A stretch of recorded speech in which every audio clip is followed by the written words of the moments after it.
MNC control 3 out of 10 nationwide TV stations with a combined audience share of 40% and also a combined market share of the TV advertising of 45%.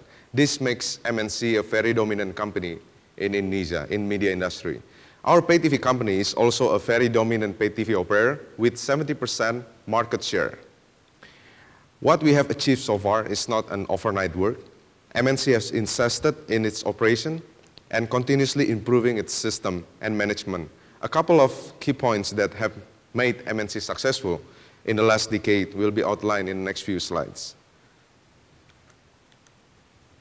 Favorable economic conditions such as huge populations and a demography of young age population, which are mainly the middle class, have contributed significantly to MNC development.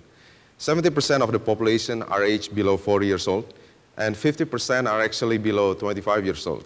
Yes, we are a young nation.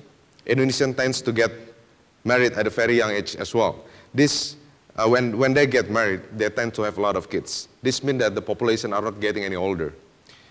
We have some people in the village even get married when they are like 16 to 17 years old. And another positive data that support our industry is that in terms of the net ad spend in Indonesia is one of the lowest in the region. This indicates enormous growth potential. And this is one of the reasons why ad spend is growing double digit every year. It's growing at 16% this year. Indonesia total ad spend this year will be 2 billion, which represent about 0.2% of the total GDP. This is an extremely very low compared to the rest of the regional peers. In terms of the net ad spend per capita, Indonesia only spend about $8 per capita, while in extreme comparison to Singapore is about 174, and Hong Kong is 247. However, let's not compare it to those two countries, but let's take a look at the more similar economies like Philippines and Thailand. Even Philippines and Thailand are at about $13 to $17 per capita. One of the reasons for these large differences is the rate cut pricing. If you notice the rate cut differential in Indonesia, for the 30-second spot, only costs about $2,000 in average in the prime time, where RCTI, one of our TV stations, charged $5,000, which is the highest. In Singapore, the rate is about $12,000. In Philippines and Thailand, they are about $8,000. So Indonesia has plenty room to grow in the next few years. The good news is that there's been a consolidation in the Indonesia television industry. There are currently only 4 big players controlling the 10 nationwide TV stations. While on the client side, there are fragmentation happening. A few years ago, we used to have only 1,700 brands advertising on TV.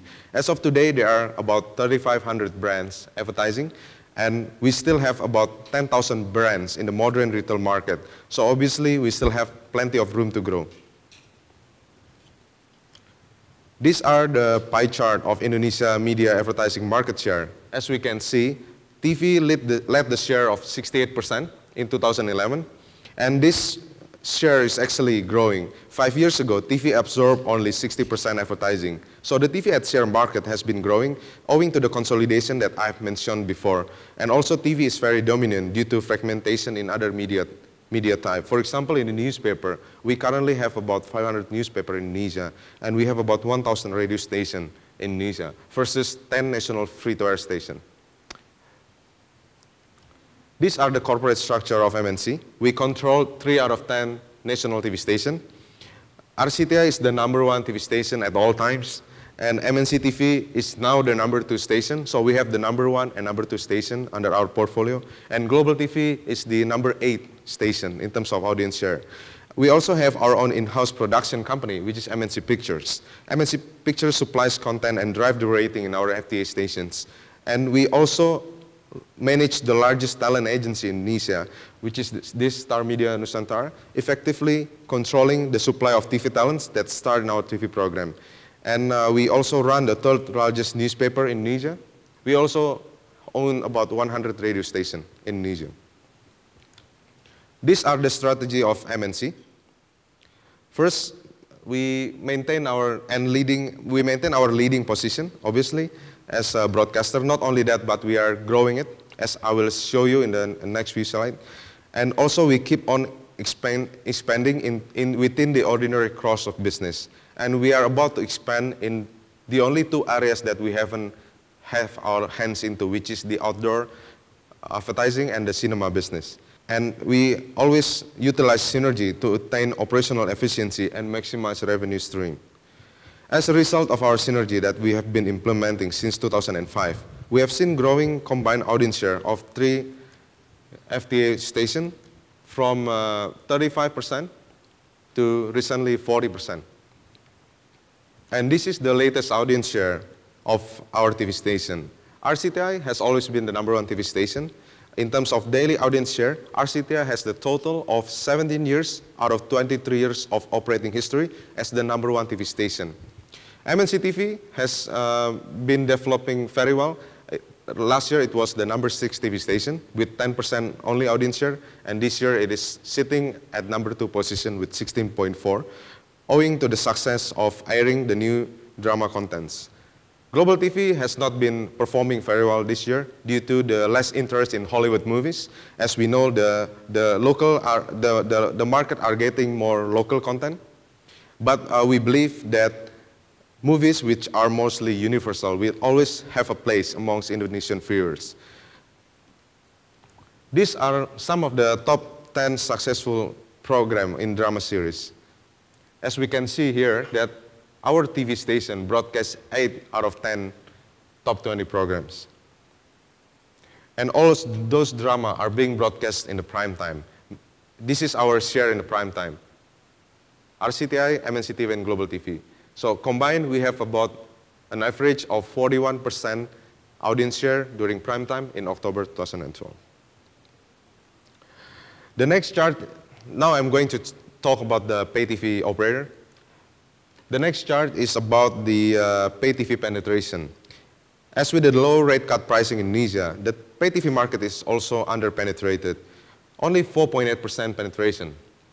As of today, that 4.8% penetration represent about 1.6 million subscribers, which are mostly direct-to-home subscribers. Cable only represent a fraction of the market, and the reason for this is that for the cable operator, are facing tough challenges to roll out their network.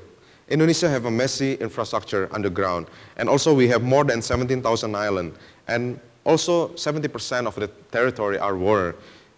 Given the infrastructure and geographical challenges, it is almost impossible to have a nationwide scale rollout for cable. This is one of the reasons why Telkom only have 9 million fixed line subscribers versus their 200 million SIM card connection. Low penetration of the pay TV subscriber also means that there are plenty of room to grow for the next few years ahead. It is one of the key reasons why the market is expected to grow by an average of a compound annual growth rate of 26.7% over the next few years. The robust industry environment will be supporting Mnc Sky growth for the next few years. And this is a little bit background about Mnc Sky. We are currently the largest pay TV operator in Indonesia in terms of subscriber base, and perhaps the second largest in Southeast Asia after Astro. We currently have 1.6 million subscribers. We were established in 1988 and provide pay TV services through Indovision brand, Top TV brand, and OKVision brand. We currently have a nationwide coverage using direct-to-home S-band satellite. And we have the largest content lineup in Indonesia with 106 local and international channels and the highest number of exclusive channels. As of November 2012, we have 1.6 million subscribers. And those subscribers has been growing with the rate of 40% from 2007 to 2012.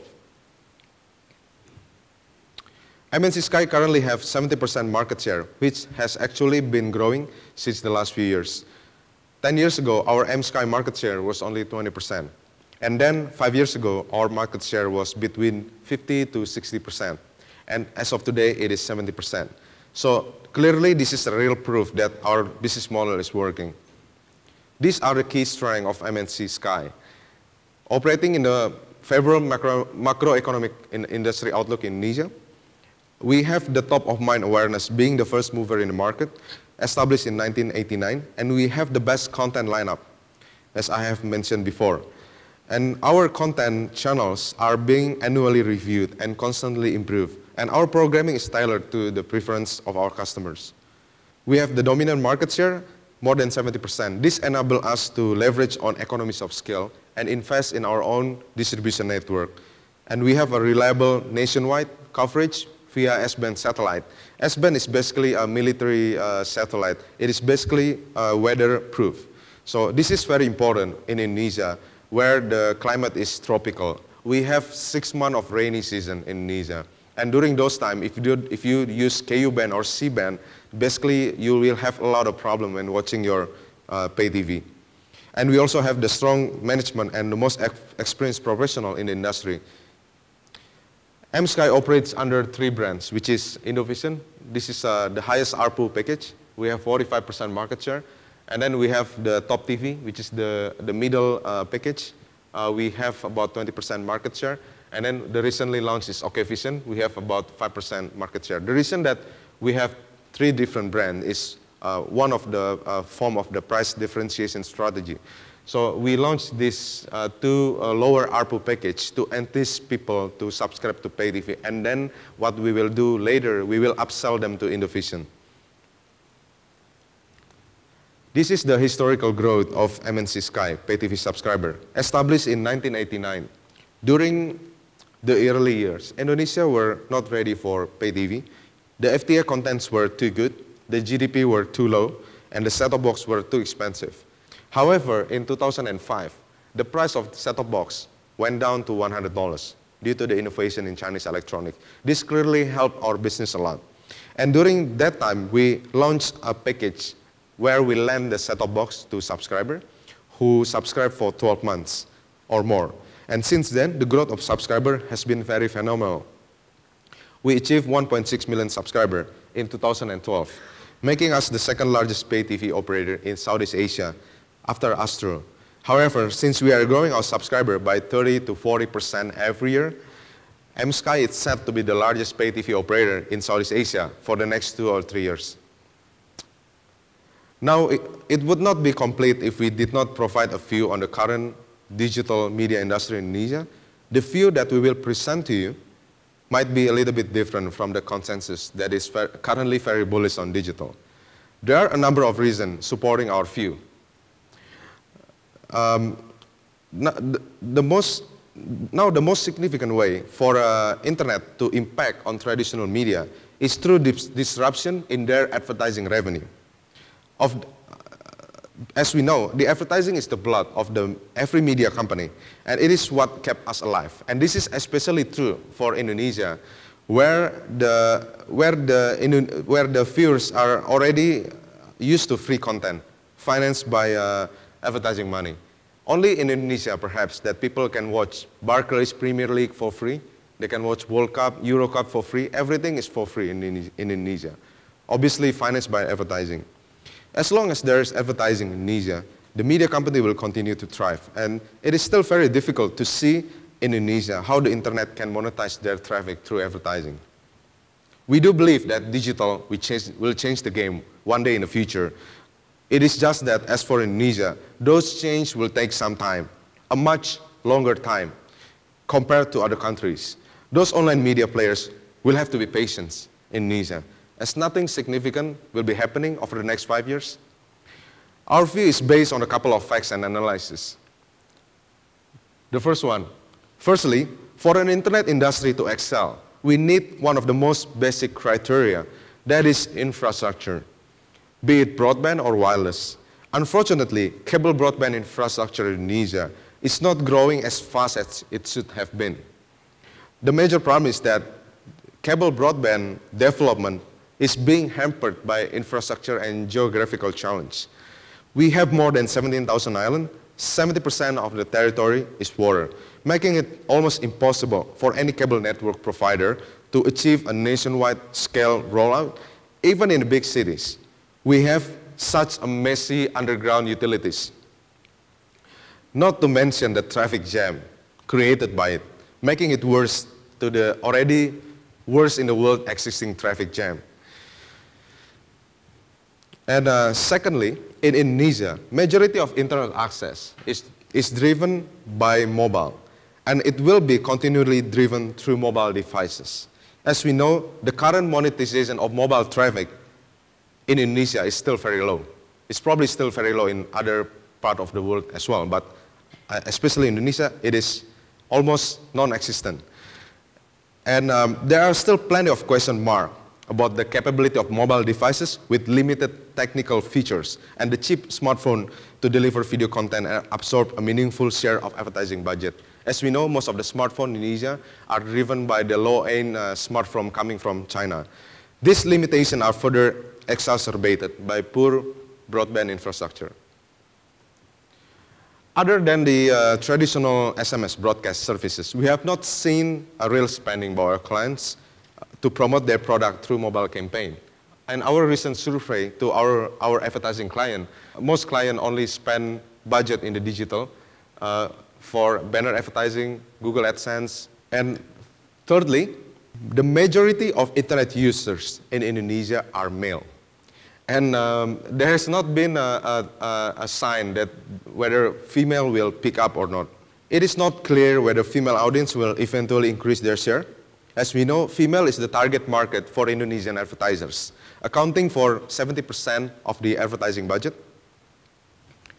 And as long as female internet users are limited, it will be very challenging to monetize internet traffic through advertising. And furthermore, to make it worse, about 43% of internet users are students. And as we know, students, they have less spending power, and therefore less advertising budget will be committed to this segment. And lastly, latest Nielsen survey is that the majority of usage in the internet is only for social games and playing online games. And which is very true. Indonesia contributes about 5% of Facebook subscribers, and we are currently the #3 country for Facebook and the #3 country for tweets in Southeast Asia. And as we know, the social media have their own segment of advertising potential, and it does not necessarily cannibalize the budget for TV advertising. In fact, in Indonesia and perhaps everywhere else, the traditional media are not impacted negatively by social media. And the use of social media will enhance TV rating, as we believe. This data show that internet users in Indonesia consume more media than the average people. And the recent study in the USA showed that 59% of the internet users are using television, watch television and use internet simultaneously. And one last thing that I want to highlight in Indonesia is that the majority of the dominant player in Indonesia are American, US-based website and internet companies. And the reason for this is that you can see the top 15 most popular websites in Indonesia, like 10 of them are US-based company, and only 5 are local. And this local website is only a news and information website. They are the earliest, most primitive form of internet company. There are a couple of reasons why foreign internet companies dominate Indonesia internet media space. First, the locally established internet companies are mostly undercapitalized, and the local internet products are under-promoted, and also because of the lack of capitalization and lack of innovation by the local players tends to lead to the preference to use foreign products. And Indonesian business decision makers are mostly at the age of 45 to 60-year-old, where the majority of them are not internet savvy. And the lack of determination and commitment by the local company. We have a few examples where a successful local online startup are being sold to multinational online players for a short-term monetary gain. And of course, the lack of government support. And in summary, this is the summary of my presentation, is that challenge in Indonesia internet industry will slow internet media development, and traditional media such as TV will not be impacted in a significant way for at least the next 5 to 7 years. And newspaper and other print media will significantly be impacted before any other media, which already been disrupted since 2009. And internet desktop advertising will continue to grow, complementing TV advertising rather than cannibalizing it. And advertising is not the right way to monetize mobile traffic. This is what we believe. MNC believe it is more to e-commerce and online games. Thank you. Those are the end of my presentation.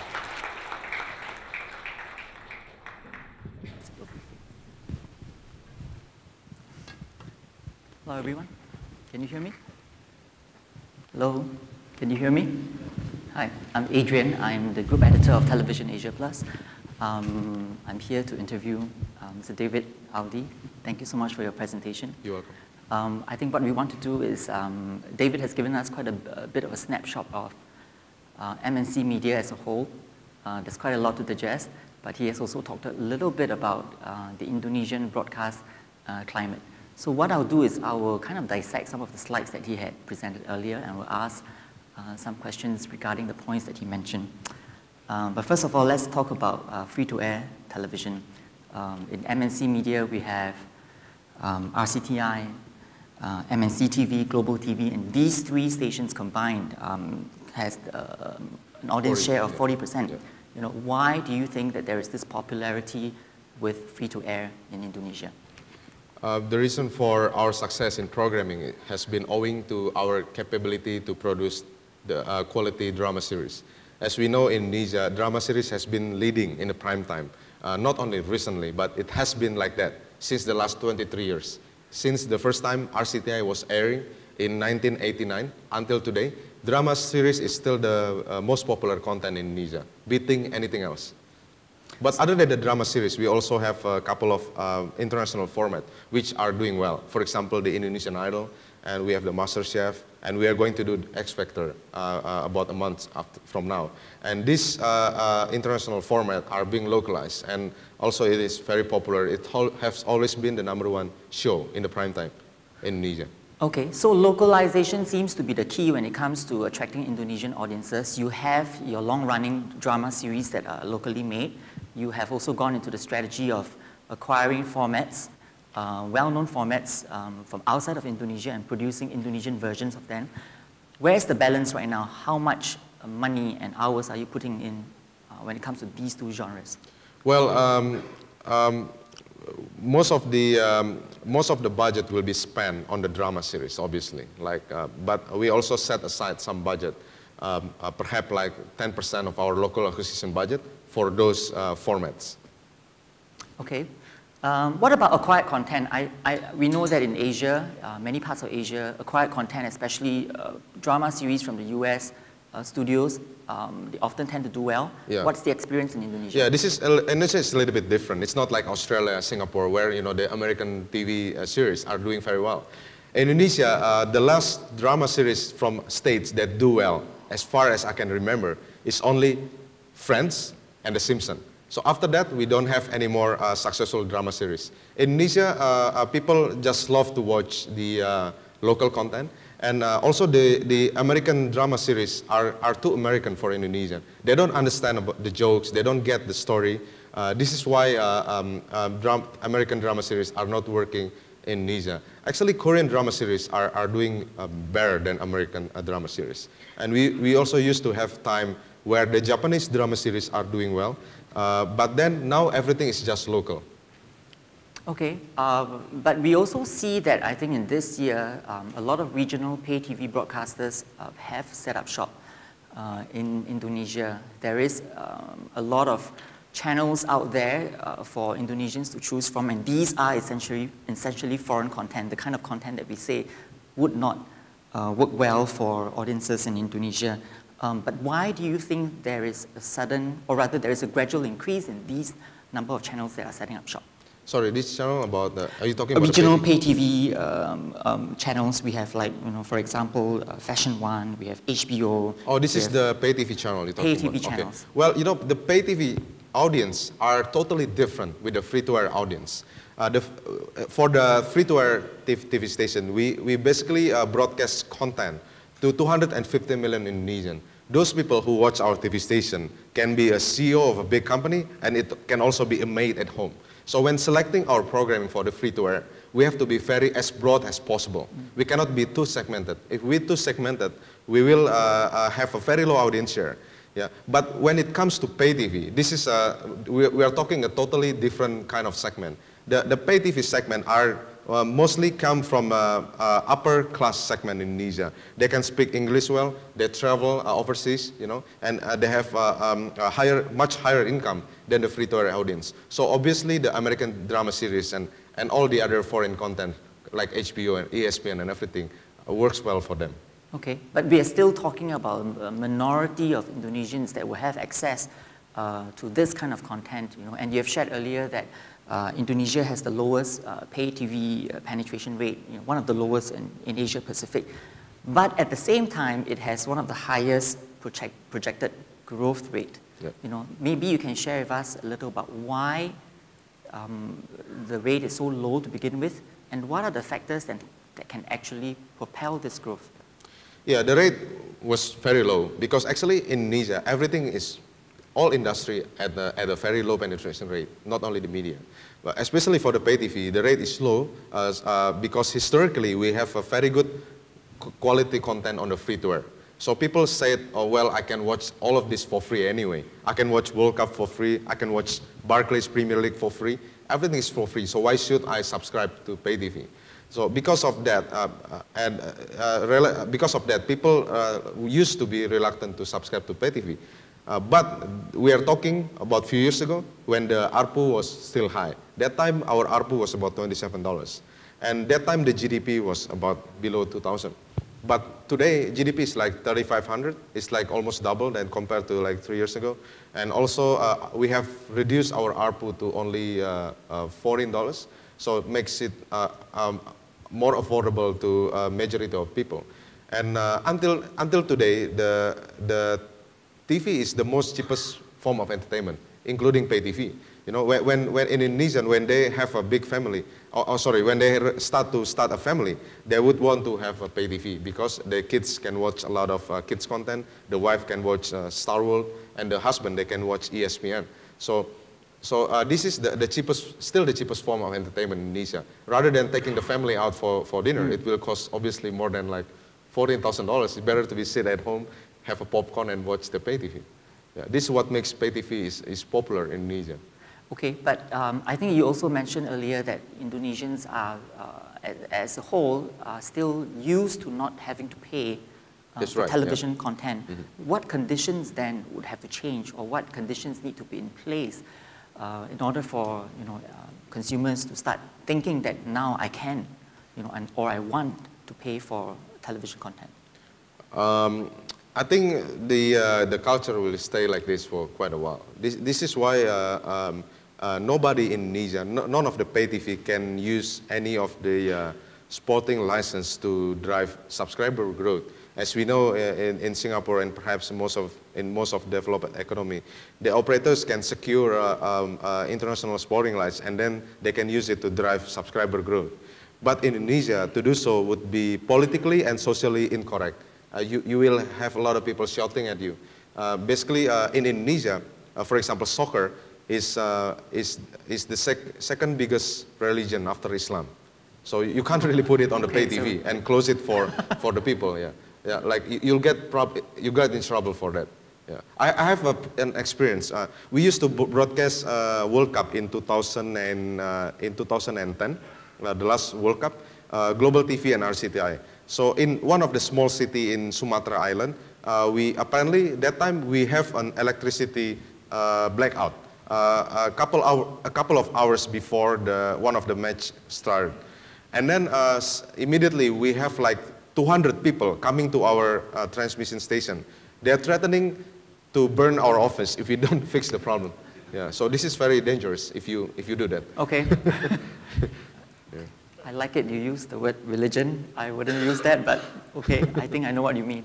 Yeah. So while we are on the subject of sports content, we know that a lot of premium sports content comes with a high price. Yeah. And of late, I think within Asia, we have quite a bit of talk about the Barclays Premier League, or the EPL, as some of you know. Some countries, some territories have announced who has obtained rights for the next few seasons of BPL. Maybe you want to share with us about the experience in Indonesia. Where are we now in the bidding season? Currently, all the station and also the sporting agency have submitted their bid, but there has not been an official announcement from the party that held the bid. So we are still waiting. We are still waiting. But as for our opinion, I think in Indonesia it will be difficult to see content price for this Premier League as high as like Singapore or other country, partly because, like what I said, it is mostly financed by the free-to-air and financed by the advertisers. And when we talk about advertising, obviously there are limits of how much we can pay, which will be different if it's being bought by the pay TV operator. Actually, the pay TV operator are the one that drives up the price in other country, but not the case in Indonesia. Okay, so we have a different model. In some of the Asian nations, it is the pay TV operator that secures rights. They are charging consumers a subscription fee for your BPL show, your matches, for live sports premium content. In the experience of Indonesia, we're saying no, we don't charge our. Yeah, I'm just saying it would not be as high as other country. Okay. That's just our prediction. Okay, so is there going to be a fee then, or?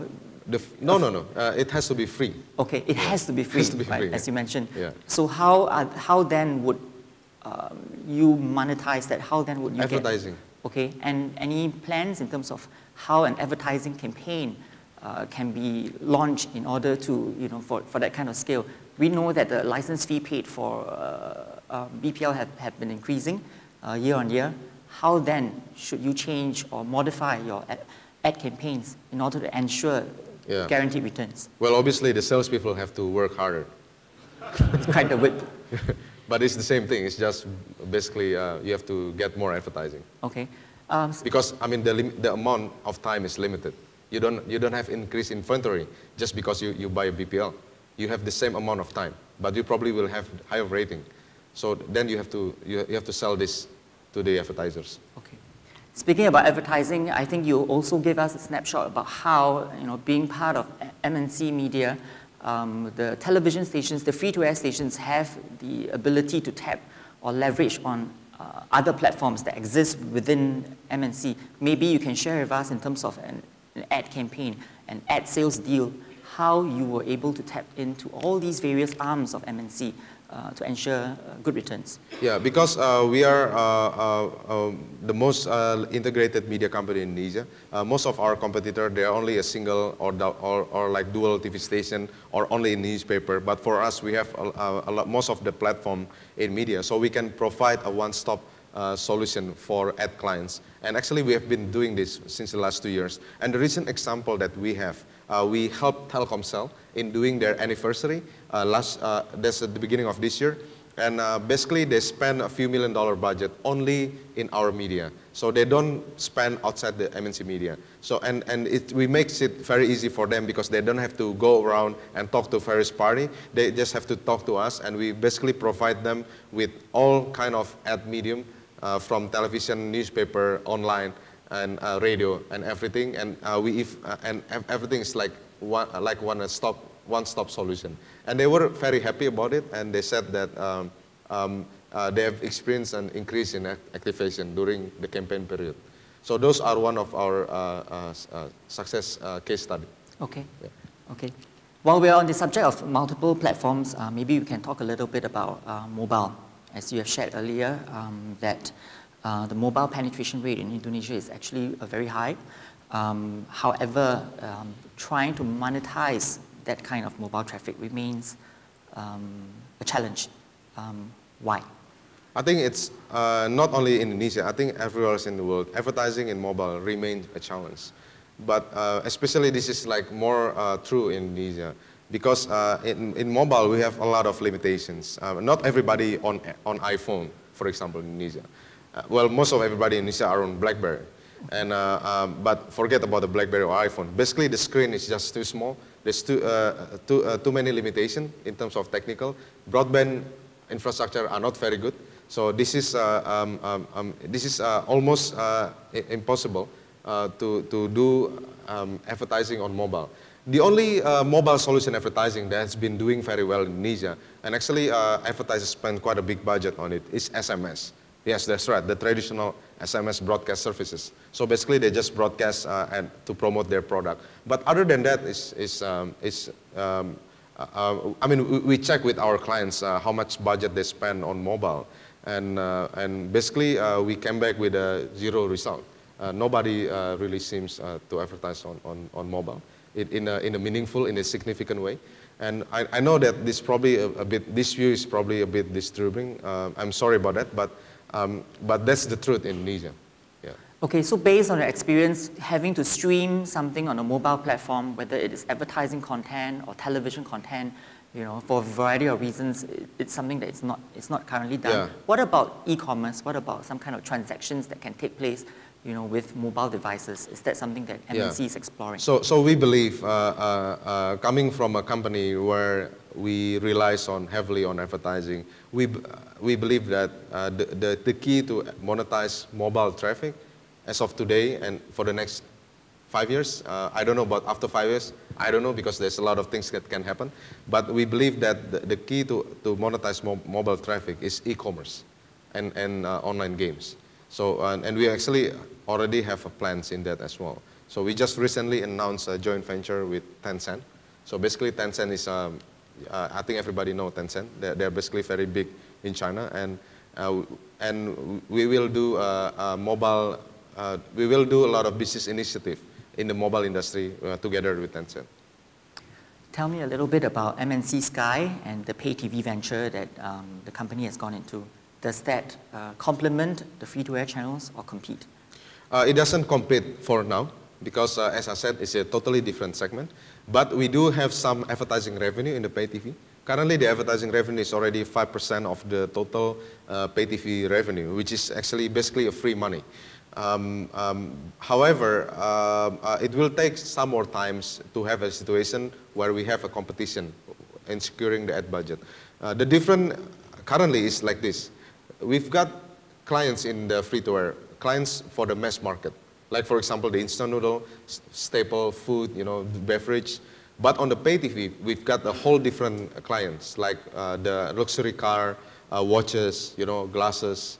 And even with car, for example, we've got Toyota is our best customer in the free-to-air, but Mercedes-Benz is the pay TV side, so it's different. Okay, so you could even segment your advertisers for both. Yeah. All right. Yeah. I'm told I should take some questions at this point. Maybe you want to open up the time to the house for any questions that anybody would have. Yes, I have a hand there. Gentleman over there. You have given an introduction to the various platforms that MNC has already is a market leader as an integrated media company. What about motion pictures, movies? Is there plans to create more content in that direction, or even acquire content for the Indonesian market? And also working with the cinema partners there, what's the strategy for motion pictures? We're actually in the business of creating a widescreen movie as well. But in Indonesia, the problem is that the market is still very small. Indonesia produces about 100 to 120 titles of motion picture every year. And the reason why the market is very small. First, because of the market is small, the movie producers are faced with tough challenges. They cannot produce movie with an expensive budget because they can never make it back. The only way to make the money in this is that if you are able to produce a movie that not only appeal to Indonesian customer but also globally. Like, for example, we just recently have a movie in Indonesia which called The Raid. This was actually bought by Sony Pictures and distributed worldwide. But those is like one in a million example. Most of the Indonesian producers, they only produce a low budget motion picture. And the reason for that is because of the small market in Indonesia. As we know, in Indonesia, there are only 2 cinemas. There's only 21 and there's Blitz. And 21 basically owns about 600 screens, and Blitz, they have about 70 screens. So together, this is they only have like less than 700 screens serving 250 million people. So because of the cinema industry is not that big, so there is no support to create a good quality motion picture. This is a different case in China. Like in China, they can make a big budget movie because they are serving more than 1 billion people, and also there are a lot of cinema in China. Yeah, thank you. Okay, we have a question that's flashed on the screen right now. What is MNC Group's growth outlook towards sponsorship-based advertising revenue versus loose spot advertising revenue. Did you get that? Yeah. Well, basically, we don't differentiate between, when we project our growth, we don't actually differentiate between sponsorship and loose spot. We just estimate, for next year, we estimate 20% growth across whole category, including the sponsorship base and also including the loose spot for the next year. So the market next year, Nielsen estimate that next year will be like 15 to 16%, and our internal target is at least 20%. Because every year we have to grow more than market. If we grow just same with the market, that means we are not doing our job. So we have to grow more than the market. Thank you very much, Yep. Mr. David. Audy, thanks for being here. Thank you.